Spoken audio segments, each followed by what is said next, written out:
ನೋಡಿ, ಈ ಹಿಂದೆ ಪವರ್ ಟಿವಿ ಒಂದು ವರದಿಯನ್ನ ಪ್ರಸಾರ ಮಾಡಿತ್ತು. ನಮ್ಮ ವರದಿಯ ಬಿಗ್ ಇಂಪ್ಯಾಕ್ಟ್ ಆಗಿದೆ.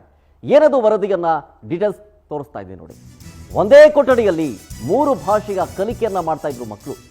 ಇದರ ಬಗ್ಗೆ ಪವರ್ ಟಿವಿ ವಿಸ್ತೃತ ವರದಿಯನ್ನ ಪ್ರಸಾರ ಮಾಡಿತ್ತು. ನಮ್ಮ ಪವರ್ ಟಿವಿಯ ವರದಿ ಇಂಪ್ಯಾಕ್ಟ್ ಆಗಿದೆ. ಶಿಕ್ಷಣ ಇಲಾಖೆಯ ಅಧಿಕಾರಿಗಳು ಅಲರ್ಟ್ ಆಗಿ ವರದಿ ಪ್ರಸಾರವಾದ 2 ದಿನದಲ್ಲೇ ಶಾಲಾ ಕಟ್ಟಡ ಕಾಮಗಾರಿ ಶುರುವಾಗಿದೆ.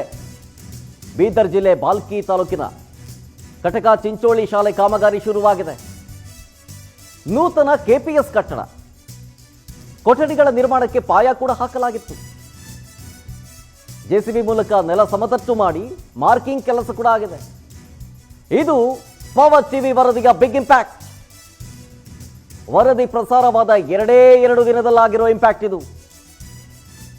ಇದಕ್ಕೆ ಸಂಬಂಧಪಟ್ಟಂತ ಶಿಕ್ಷಣ ಇಲಾಖೆ ಅಧಿಕಾರಿಗಳು ಅಲರ್ಟ್ ಆಗಿ ಈಗ ಕಾಮಗಾರಿಯನ್ನು ನಡೆಸ್ತಾ ಇದ್ದಾರೆ ನೋಡಿ, ಗಮನಿಸ್ತಾ ಇದ್ದೀರಿ. ಇದೆ ಒಂದೇ ಕೊಠಡಿಯಲ್ಲಿ ಪಾಠ ಕೇಳ್ತಾ ಇದ್ರು ಸ್ಟೂಡೆಂಟ್ಸ್ಗಳು ನೋಡಿ. ಈಗ ಜೆಸಿಬಿನ ತರಿಸಿ ಆನ್ ಸ್ಪಾಟ್ ಕಾಮಗಾರಿ ನಡೀತಾ ಇದೆ.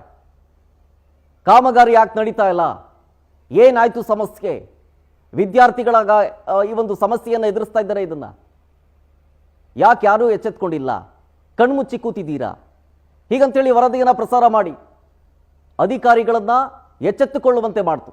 ನಮ್ಮ ವರದಿಯ ಬಿಗ್ ಇಂಪ್ಯಾಕ್ಟ್ ಇದು, ಪವರ್ ಇಂಪ್ಯಾಕ್ಟ್ ನೋಡಿ. ಆನ್ ಸ್ಪಾಟ್ ವಿಜುವಲ್ಸ್ ಗಮನಿಸ್ತಾ ಇದ್ದೀರಿ. ಕಾಮಗಾರಿ ಶುರುವಾಗ್ತಾ ಇರೋದು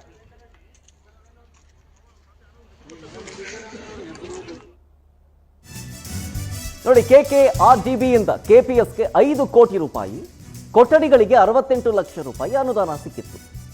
ಅನುದಾನ ಸಿಕ್ಕಿ ಟೆಂಡರು ಅಗ್ರಿಮೆಂಟ್ ಆದರೂ ಕಾಮಗಾರಿ ಮಾತ್ರ ಆಗ್ತಿರ್ಲಿಲ್ಲ. ಇದ್ಯಾಕೆ ಅಂತೇಳಿ ವಿಸ್ತೃತ ವರದಿಯನ್ನ ಪ್ರಸಾರ ಮಾಡಿತ್ತು ನಿಮ್ಮ ಪವರ್ ಟಿವಿ. ಒಂದೇ ಕ್ಯಾಂಪಸ್ನಲ್ಲಿ 5 ಶಾಲೆಗಳಿದಾವೆ, ಆದರೆ ಕೊಠಡಿನೇ ಇಲ್ಲ. ವಿದ್ಯಾರ್ಥಿಗಳು ಪರದಾಡ್ತಾ ಇದ್ರು. ಇದ್ರ ಬಗ್ಗೆ ಪವರ್ ಟಿವಿ ವರದಿ ಮಾಡಿ 2 ದಿನದಲ್ಲಿ ಕಾಮಗಾರಿ ಶುರುವಾಗಿದೆ. ಫೆಬ್ರವರಿ 18ನೇ ತಾರೀಕು ಪವರ್ ಟಿವಿ ಇದರ ಬಗ್ಗೆ ಪ್ರಸಾರವನ್ನ ಮಾಡಿತ್ತು ವರದಿಯನ್ನ. ಎಷ್ಟು ಒಂದೆರಡಲ್ಲ, 4-5 ತಿಂಗಳಿಂದ ನೆನೆಗುದಿಗೆ ಬಿದ್ದಿತ್ತು ಕಾಮಗಾರಿ.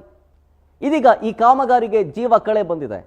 ಪವರ್ ಟಿವಿಗೆ ಕಚಕ ಚಿಂಚೋಳಿ ಗ್ರಾಮಸ್ಥರು ಧನ್ಯವಾದವನ್ನ ತಿಳಿಸ್ತಾ ಇದ್ದಾರೆ. ಕೊಠಡಿಗಳ ಕೊರತೆ ಇತ್ತು. ಒಂದೇ ರೂಮ್ನಲ್ಲಿ 3 ಭಾಷೆಗಳನ್ನ ಕಲಿತಾ ಇದ್ರು ಮಕ್ಕಳು. ಯಾವುದನ್ನ ಅಂತ ಕಾನ್ಸಂಟ್ರೇಟ್ ಮಾಡ್ತಾ ಇದ್ರು ಅಲ್ವಾ? ಸಮಸ್ಯೆ ಇತ್ತಲ್ವಾ? ಟೆಂಡರ್ ಆಗಿತ್ತು, ಅನುದಾನ ಸಿಕ್ಕಿತ್ತು, ಎಲ್ಲ ಸಿಕ್ಕಿತ್ತು.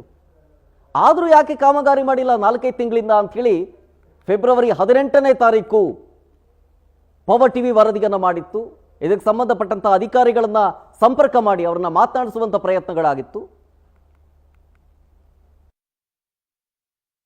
ಅಂತ ಪವರ್ ಟಿವಿಗೆ ಹೇಳಿತ್ತು. ಸೊ ನಮ್ಮ ವರದಿಯ ಬಿಗ್ ಇಂಪ್ಯಾಕ್ಟ್ ಅನ್ನುವಂತೆ ಈಗ ಕಾಮಗಾರಿ ಶುರುವಾಗಿದೆ. ಸುಮಾರು 5 ಕೋಟಿ ಪ್ಲಸ್ 68 ಲಕ್ಷ ಅನುದಾನ ಕೂಡ ಬಿಡುಗಡೆ ಆಗಿತ್ತು. ಆದ್ರೆ ಎಲ್ಲೋ ಒಂದ್ ಕಡೆ ವಿಳಂಬ ಕಾರಣ ಮತ್ತು ಕೆಲವು ಅಧಿಕಾರಿಗಳ ನಿರ್ಲಕ್ಷ್ಯ ಕಾರಣ ಆಮೆಗತಿಯಲ್ಲಿ ಸಾಗ್ತಾ ಇತ್ತು. ಕಾಮಗಾರಿ ಈಗಾಗಲೇ ಇರತಕ್ಕಂಥ ಹಳೆ ಕೊಠಡಿ ಕೂಡ ಡೆಮೊಲಿಸ್ ಮಾಡಿದ್ರು, ನೆಲಸಮ ಮಾಡಿದ್ರು. ಆದ್ರೆ ಇಲ್ಲಿವರೆಗೆ ಕಾಮಗಾರಿ ಪ್ರಾರಂಭ ಆಗಿಲ್ಲದ್ರಿಂದ ವಿದ್ಯಾರ್ಥಿಗಳೇನಪ್ಪ ಅಂದ್ರೆ ಒಂದೇ ಕ್ಲಾಸ್ನಲ್ಲಿ 3-4 ತರಗತಿ ವಿದ್ಯಾರ್ಥಿಗಳು ಕೂತು ಪಾಠ ಪ್ರವಚನ ಕೇಳಬೇಕಾಗಿತ್ತು. ಇದು ಸಂಬಂಧಪಟ್ಟಂತೆ ವಿಸ್ತೃತವಾಗಿ ವರದಿ ಪವರ್ ಟಿವಿ ಅವರು ವಿಸ್ತೃತವಾಗಿ ಇತ್ತೀಚೆಗೆ ವರದಿ ಮಾಡಿದ್ರು. ಇದರ ಪರಿಣಾಮವಾಗಿ ಅಧಿಕಾರಿಗಳು ಎಚ್ಚೆತ್ತುಕೊಂಡು ಸ್ಥಳಕ್ಕೆ ಆಗಮಿಸಿ ಈ ಸ್ಥಳೀಯ ಸಣ್ಣಪುಟ್ಟ ಸಮಸ್ಯೆಗಳನ್ನು ಬಗೆಹರಿಸಿ ಇವತ್ತು ಕಾಮಗಾರಿ ಪ್ರಾರಂಭವಾಗಿದೆ. ಹಾಗಾಗಿ ಇವತ್ತೇನಪ್ಪ ಅಂತಂದ್ರೆ ಇಡೀ ಗ್ರಾಮಸ್ಥರು ಹರ್ಷವನ್ನು ವ್ಯಕ್ತಪಡಿಸೋ ಜೊತೆಗೆ ವಿದ್ಯಾರ್ಥಿಗಳು ಕೂಡ ಹರ್ಷ ವ್ಯಕ್ತಪಡಿಸಿದ್ದಾರೆ. ಜೊತೆ ನಾನೊಬ್ಬ ವಿದ್ಯಾರ್ಥಿ ಪರಿಷತ್ತಿನ ಕಾರ್ಯಕರ್ತನ ಕೂಡ ನಾನು ಕೂಡ ಇದನ್ನು ಹರ್ಷ ವ್ಯಕ್ತಪಡಿಸಿ ನಾವು ಕೂಡ ಸಾಕಷ್ಟು ಸಾರಿ ಮನವಿ ಮಾಡಿದ್ವಿ. ಆದರೆ ಇತ್ತೀಚೆಗೆ ಏನು ಪವರ್ ಟಿವಿಯಲ್ಲಿ ವರದಿಯನ್ನು ಎಚ್ಚೆತ್ತುಕೊಂಡು ಅಧಿಕಾರಿಗಳು ಮತ್ತು ಸಂಬಂಧಪಟ್ಟ ಜನಪ್ರತಿನಿಧಿಗಳು ಎಚ್ಚೆತ್ತುಕೊಂಡು ಕಾಮಗಾರಿ ಪ್ರಾರಂಭ ಮಾಡಿದ್ದಾರೆ. ಈಗಾಗಲೇ ಮಾರ್ಕೌಟ್ ಕೂಡ ಆಗಿದೆ, ಲೆವೆಲಿಂಗ್ ಕೂಡ ಮಾಡ್ತಾ ಇದ್ದಾರೆ, ಅಡಿಪಾಯ ಕೂಡ ಹಾಕ್ತಾ ಇದ್ದಾರೆ. ಇದು ಒಂದು ಒಳ್ಳೆಯ ಸಂಗತಿ. ಹಾಗಾಗಿ ನಾವೆಲ್ಲ ಒಂದು ಕಟಕ್ ಚಿಂಚೋಳಿ ಗ್ರಾಮಸ್ಥರ ಪರವಾಗಿ ಮತ್ತು ವಿದ್ಯಾರ್ಥಿಗಳ ಪರವಾಗಿ, ವಿದ್ಯಾರ್ಥಿ ಪರಿಷತ್ತಿನ ಪರವಾಗಿ ಪವರ್ ಟಿವಿ ಅವರಿಗೆ ಅನಂತ ಧನ್ಯವಾದಗಳು. ಏನು ಬಾಲ್ಕಿ ತಾಲೂಕಿನ ಕಟಕ್ ಚಿಂಚೋಳಿ ಗ್ರಾಮದಲ್ಲಿ ಹಿಂದೆ ಅಂದ್ರೆ ಕಳೆದ 6 ತಿಂಗಳ ಹಿಂದೆ ಕರ್ನಾಟಕ ಪಬ್ಲಿಕ್ ಶಾಲೆ ಅಂತಕ್ಕಂಥದ್ದು ಮಂಜೂರಾಗಿತ್ತು. ಸುಮಾರು 5 ಕೋಟಿ ಪ್ಲಸ್ 68 ಲಕ್ಷ ಅನುದಾನ ಕೂಡ ಬಿಡುಗಡೆ ಆಗಿತ್ತು. ಆದ್ರೆ ಎಲ್ಲೋ ಒಂದ್ ಕಡೆ ವಿಳಂಬ ಕಾರಣ ಮತ್ತು ಕೆಲವು